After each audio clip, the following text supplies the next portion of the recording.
Hey everyone, thank you for jumping on to the next episode of Weathering the Market. I'm meteorologist Kailey Carey. And I'm meteorologist Dion.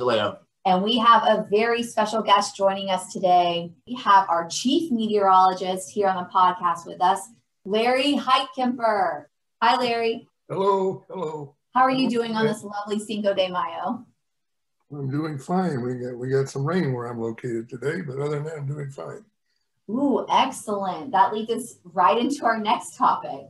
We're going to be talking about excess rain today. Do you know why we're going to be looking at excess rain today, Dion?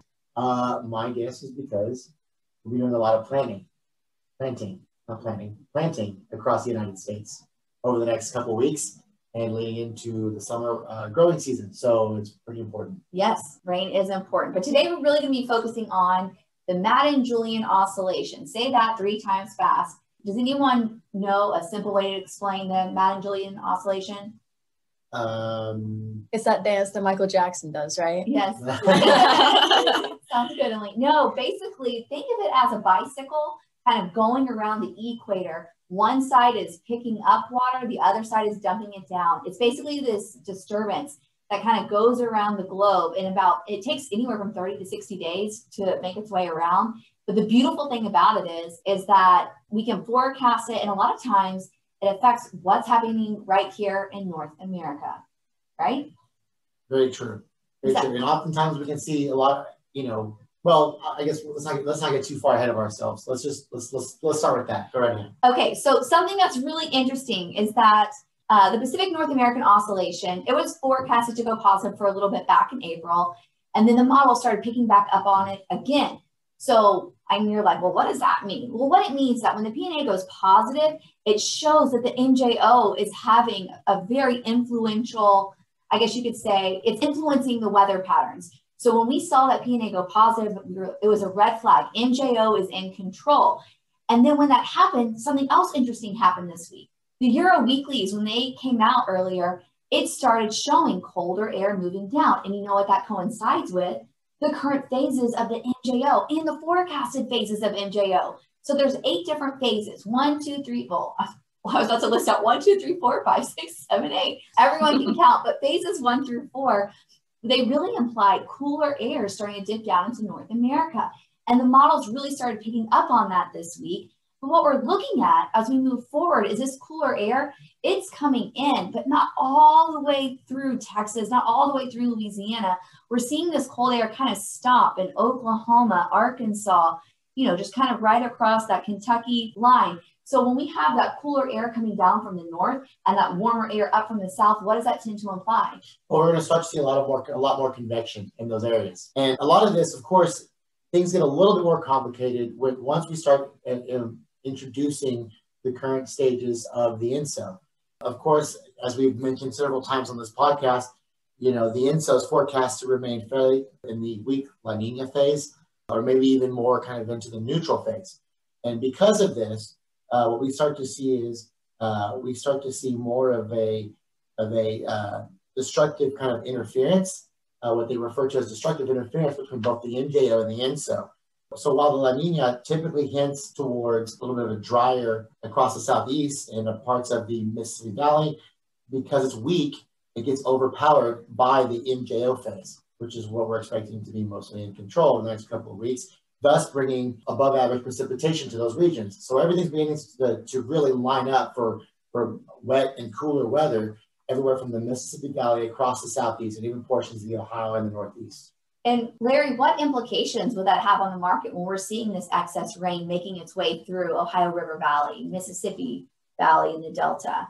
Well, the current situation, of course, in the markets is we have near record prices, and especially for corn and even beans. And any delays in corn planting will get the market more nervous. Of course, we have a saying in the markets that rain makes grain. So if they can get planted, the rain would actually end up probably being beneficial by increasing the soil moisture. So it's something that has to be watched fairly closely. And of course, playing off of this is a situation in Brazil where they've had a lot of dryness for the safrinha crop, and that's causing prices to also move up. We expect the production numbers there probably to go down some more as the new reports come in. So it's very important the U.S. crop get in this year. And that probably the other comment I'd make is with the corn, once they start planting and these prices are going on, they may just keep planting. So if we can get planting started, it could actually take a little acreage out of beans and be also interesting to see what happens in the northern plains as to whether corn will take some acreage out of wheat. But we could see a surprise in corn acreage if we can get the planting going, an upward surprise. However, if this rains start affecting planting, then that won't happen. Yeah, so a lot to monitor, a lot going on. We're looking at currently the MJO is, I think the strongest, or it's very strong for this time of year. I've never seen it this strong in the month of April.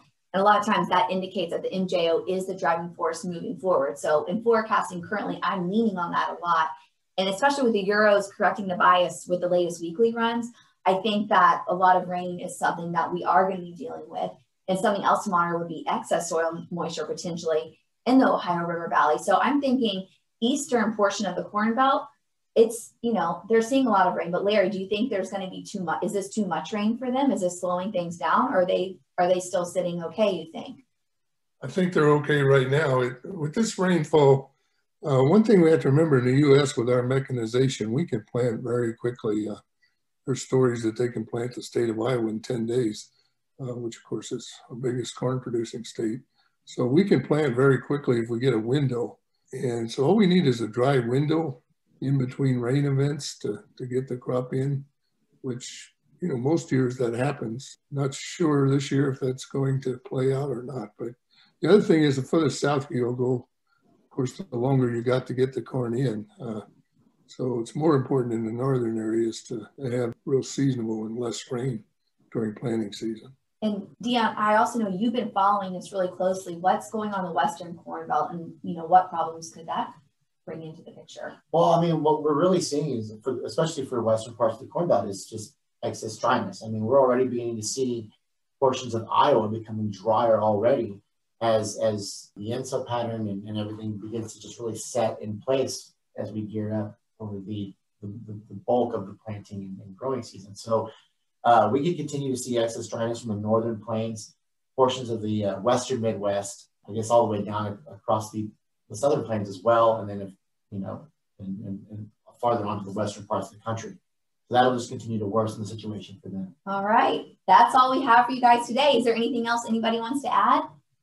Yeah, I'd like to add one other comment. As Dion said about the dryness in the Western Belt, any shortage in corn production this year will increase prices even further, and we're probably already to the extent that we may see some price rationing.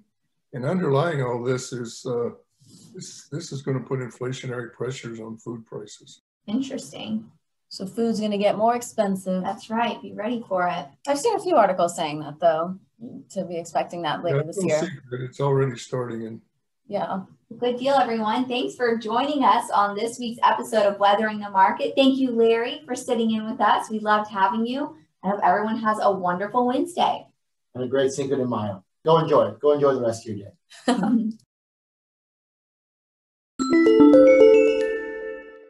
Thanks for listening to this week's episode of Weathering the Market. We love sharing all this information with you guys, and if you didn't already know, we work for a company called Minuteman Weather, which provides a full range of energy and agricultural weather services. If you would like to sign up for a free trial or request more information, check us out at minutemanweather.com. We'll be back next Wednesday. Thanks.